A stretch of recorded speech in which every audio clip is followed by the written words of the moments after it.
কিছুক্ষণ আগে একটি কথা বলেছিলাম যে আগামী 11 তারিখ থেকে আমাদের কিছু well trend expert team Dhaka শহরে প্রবেশ করবে। হ্যাঁ, যেটা 5ই আগস্টের পূর্বে যেভাবে স্নাইপার যে কথাগুলো ছিল যেভাবে করছিল, আমরা তার চাইতেও আরো ডাবল ধামাকা আকারে আমরা করতে চাচ্ছি। আশা করি বুঝতে পেরেছেন। আমরা আপনাদের সুবিধার্থে এবং আপনাদের অংশগ্রহণকে আমরা প্রাধান্য দিয়ে আমরা চাচ্ছি যাতে করে আমাদের যে সমস্ত পয়েন্ট আমরা অলরেডি ঢাকা শহরকে পুরো ঢাকা শহরকে আমরা 6টি স্পট আমরা নির্ধারণ করেছি। 6টি জায়গা আমরা নির্ধারণ করে সেই নির্ধারিত জায়গায় বেস করে আমরা আমাদের সমস্ত কর্মসূচি আমরা সাজিয়ে রেখেছি। সেটা অনেকের কাছে আসলে না, আস্তে আস্তে কিন্তু সুবিধার্থে আমি ওই ইনফরমেশনটা দিচ্ছি। আগামী 11 তারিখ থেকে আমাদের যে টিম, যে কি বলবো ওয়েল ট্রেন্ড যে টিম আমাদের কেজিবি, আমি নাম সহ বলে দিয়েছি, সেটি অ্যাক্টিভ হবে আগামী 11 তারিখ থেকে। আমাদের অলরেডি বাংলাদেশে পুশিং করা শুরু হয়েছে। তো আপনাদের ঘাবড়ানোর কোনো কিছু নাই এবং আপনারা যেটা চিন্তা করছেন তার চাইতেও অনেক বেশি আকারে আমরা মানে আমাদের জায়গা থেকে সে প্রস্তুতি অলরেডি শুরু হয়েছে। তো সেই কথাটি আপনাদের মাঝে আমরা জাস্ট আপনারা আশাহত হইয়েন না, সাহস হারাইয়েন না। রাজপথে থাকেন, বাকি কি করার দরকার সেটা আমরা করে দিচ্ছি আপনাদের। আমরা যে লজিস্টিকের যে বিষয়টা বলছেন, আমাদের গত আপনার জুলাই মাসে প্রবালদা জানেন কিভাবে কাজ করেছিল, সেম জিনিস এখন আরো ওয়েল ফ্রেন্ড, যেহেতু লাইসেন্স অলরেডি পেয়ে গেছি, মাননীয় প্রধানমন্ত্রী লাইসেন্স নিয়ে নিয়েছেন। হ্যাঁ, রাশিয়া থেকে যেভাবে ওনার সাথে কথা হয়েছে সেই অনুযায়ী লাইসেন্স অলরেডি প্রাপ্ত হয়ে গেছে।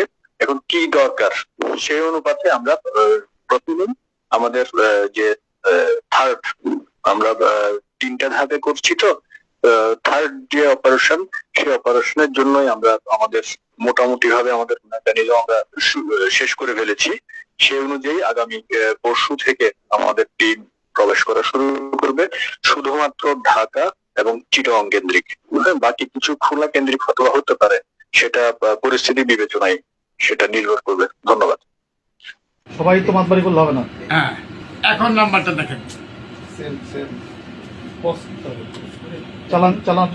চালাই যান।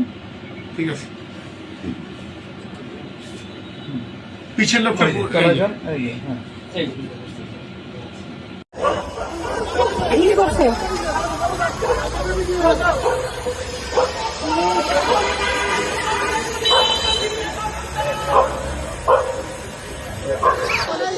আমাদের ঢাকা 8 আসনে জাতীয় নির্বাচন করার জন্য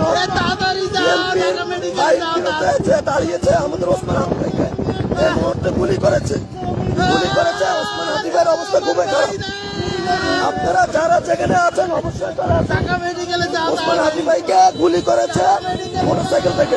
ওসমান হাদি ভাইকে নিয়ে আমরা ঢাকা মেডিকেল যাচ্ছি, সবাই একটু সতর্কতার সাথে আসুন। ভাইয়ের অবস্থা খুবই ভালো না, ভাইকে গুলি করা হয়েছে। কোনো একটা বুলেট এসে আমার বুকটা হয়তো বিদ্ধ করে দিয়েছে এবং সেই মিছিলে আমি হাসতে হাসতে আমি শহীদ হয়ে গেছি। আমি তখন হাসতে হাসতে আল্লাহর কাছে ভীষণ সন্তুষ্টি নিয়ে পৌঁছতে চাই যে আমি একটা ন্যূনতম ওই জীবনটা লিড করতে পারলাম, যে আমি একটা ইনসাফের হাসি নিয়ে আমি আমার আল্লাহর কাছে পৌঁছতে চাই। হায়াত মৌতের মালিক আল্লাহ, ন্যূনতম সিকিউরিটি নিয়ে চলাও হলো সুন্নাহ। কিন্তু আমাদের লড়াইটা হলো, আমার মা স্বাভাবিকভাবেই কান্নাকাটি করেন, আমার পরিবার সবাই। তো আমি আমার মাকে বলেছি যে দেখো, মানে আমরা যে লড়াই নেমেছি, আমার একটা মনে হয় কি কোনো রাজনীতিবিদের না বাসায় মৃত্যুটা হইতে পারে না, এটা কোনো ভালো মৃত্যু না। যিনি রাজনীতি করেন, যিনি লড়াই করেন, যিনি বিপ্লবী, যিনি সংগ্রামী, তার মৃত্যুটা হবে একটা সংগ্রামের মধ্য দিয়ে, একটা রাজপথে, একটা গ্লোরির মৃত্যু। আমি তো ভীষণভাবে প্রত্যাশা করি, আমি ছোটবেলা থেকে এই স্বপ্নটা দেখি, অনেক জায়গায় বলেছি যে একটা তুমুল মিছিল হচ্ছে অন্যায়ের বিরুদ্ধে, সেই মিছিলের সামনে আমি আছি, কোনো একটা বুলেট এসে আমার বুকটা হয়তো বিদ্ধ করে দিয়েছে এবং সেই মিছিলে আমি হাসতে হাসতে আমি শহীদ হয়ে গেছি। এবং সবাই যখন মৃত্যুটাকে ভীষণ ভয় পায়, আমি তখন হাসতে হাসতে আল্লাহর কাছে ভীষণ সন্তুষ্টি নিয়ে পৌঁছতে চাই যে আমি একটা ন্যূনতম ওই জীবনটা লিড করতে পারলাম, যে আমি একটা ইনসাফের হাসি নিয়ে আমি আমার আল্লাহর কাছে পৌঁছতে চাই। সুতরাং আগামী 50 বছর বাঁচলাম, কোনো ইম্প্যাক্ট তৈরি হলো না আমারে দিয়ে, দেশের জন্য, রাষ্ট্রের জন্য, উম্মার জন্য, জাতির জন্য। কিন্তু আমি ধরেন 5 বছর বাঁচলাম, সেটার মধ্য দিয়ে যদি আগামী 50 বছরের ইম্প্যাক্ট তৈরি হয়, তাহলে অনেকদিন বেঁচে থাকায় কি সাফল্যের বলেন? শহীদ প্রেসিডেন্ট জিয়াউর রহমান কয়টা দিন বেঁচেছেন, কিন্তু ভাবেন আজকে পর্যন্ত উনি আমার অনুপ্রেরণা। মন খারাপ হয় যে আল্লাহ যদি আমাকে কোনোদিন নিয়েও যায়, তো এই যে ছেলে মেয়েগুলো, মানে আমি আল্লাহর কাছে সবসময় দোয়া করি। আপনি জানেন যে আমার আল্লাহ একটা সন্তান দিচ্ছে, 3 মাস ওর বয়স। আমার বাচ্চাটা তো আমি 3 মাসে 30 মিনিটও কুলে নিতে পারি নাই। তো আমার ওয়াইফ খুব মাঝে মধ্যে আর কি মজা করে বাচ্চারে বলে, ইনকিলাব মঞ্চের মুখপাত্র তোমার সাথে দেখা করতে আসছে। তো আমার এই প্রথম মনে হলো কি যে আমি ভাইয়ারে বলি, ভাই আল্লাহ যদি আমাকে নিয়ে যায়, আমার বাচ্চাটার দিকে একটু খেয়াল রেখে। তো এই কথাটা আমি বলতে পারিনি। আব্বার একটা, মানে আপনি যদি বলেন যে আমার সারা জীবনের যেটুকুন সততা, সাহস, লড়াই, এটার দুনিয়ার সমস্ত শক্তি আমার আব্বা। আমি যদি কিছু হইলেও করতে পারি সততার সাথে, আল্লাহ যদি আমার রহম করে, তাহলে আমার ছেলে, আমার পরিবার, আমার ভাই বোন, আমার ইনকিলাব মঞ্চের ভাই বোন গুলো, এগুলো আল্লাহ দেখবে যেভাবে আল্লাহ এখন আমাদেরকে দেখতেছে। সুতরাং কারো কাছে আর কোনো প্রত্যাশা নেই।